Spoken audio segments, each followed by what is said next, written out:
लो जी चौधरी साहब, खबर तो अच्छी नहीं है लेकिन अब क्या करें, बताना तो है। हारिस रऊफ भाई जो हैं वो हो गए हैं इंजर्ड। वो एमएलसी से भी बाहर हो गए हैं और वो आपके जो मुझ तक खबरें पहुंची हैं उनके मुताबिक बांग्लादेश वाली सीरीज़ से भी बाहर हो गए हैं।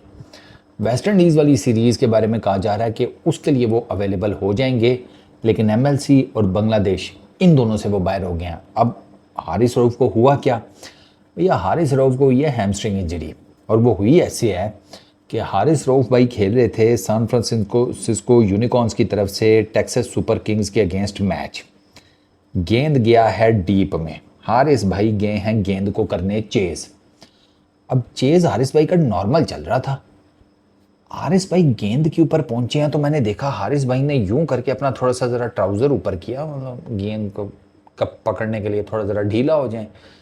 गेंद को उन्होंने हाथ मारा, पहली दफ़ा उनके हाथ में आई नहीं, उनकी दूसरे वाले पैर से गेंद लगकर आगे गई है। हारिस भाई ने उसको पकड़ने के लिए ना, और यकीन करो कि हारिस भाई ने गेंद को उसी तरीके से पकड़ने की कोशिश किया जिस तरीके से ना गांव का कोई चोर देसी कुकड़ी को पकड़ने की कोशिश करता है, वो कलावा नहीं मारता। हारिस भाई भी उसी तरह गए थे। हारिस भाई नहीं यकीन आता, जा वीडियो देख लेना, मिल जाएगी तुम्हें सोशल मीडिया के ऊपर इस इंजरी की। तो हारिस भाई ने ना गेंद को ना यकीन करो कि उठाने की कोशिश नहीं, कलावा मार के चुकने की कोशिश की।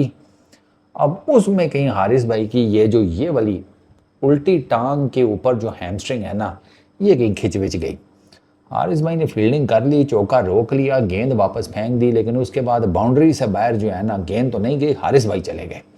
हारिस भाई ने वहीं से फिजियो को इशारा कर दिया। एक ओवर किया था उस मैच में, हारिस भाई ने 5 रन दिए थे। और हारिस भाई बाई दी वे आपको बता दूं कि एमएलसी के लीडिंग विकेट टेकर हैं अभी तक। जो कि बाटलेट जिस किस्म की बॉलिंग कर रहा है वो रहने तो नहीं देगा, हारिस भाई के जिसे कहते हैं टीम का बॉलर है, लेकिन हारिस भाई की 17 विकेटें हैं सर, मेरा ख्याल है 8 इनिंग्स में, 8 मैचेस में 17 विकेट्स हैं, 9 का इकॉनमी है और 15 की एवरेज है।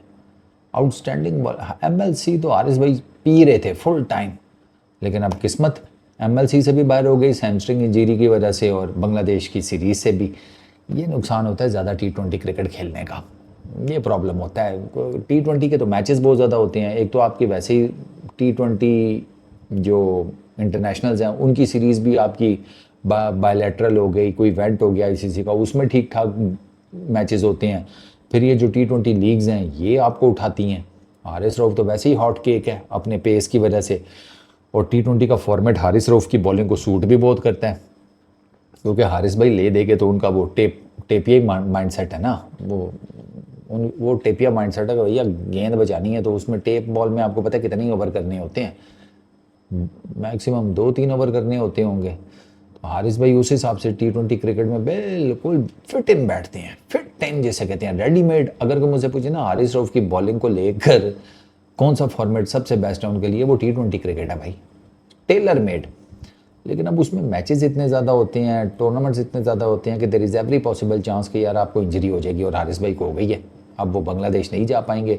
चलो वो तो ठीक है कि इतनी बड़ी कोई सीरीज़ नहीं है, बांग्लादेश की विकेट्स स्पिनर्स को ज़रा ज़्यादा फेवर करती हैं कंपेयर टू पेसर्स, तो वहाँ पर तो चलो ठीक है। लेकिन अब यह ना कि एशिया कप से पहले हारिस भाई की जो प्रैक्टिस है वो ज़रा थोड़ा सा 19-20 हो जाएगी। ये बांग्लादेश के 3 मैचेस भी तो प्रैक्टिस मैचेस ही हैं ना। अब वेस्ट इंडीज़ में पता नहीं लग रहा, अभी तक कंफर्म नहीं हो पा रहा कि आपके वो 3 जो ओडीआई इंटरनेशनल्स हैं उनको साइडलाइन कर दिया गया, उनकी जगह 3 टी20 किए गए हैं, नहीं किए गए, वो अभी तक पीसीबी ने कुछ नहीं बताया। तो वो अब वो भी देखना पड़ेगा कि उसमें कितने कुछ चेंजेस करते हैं।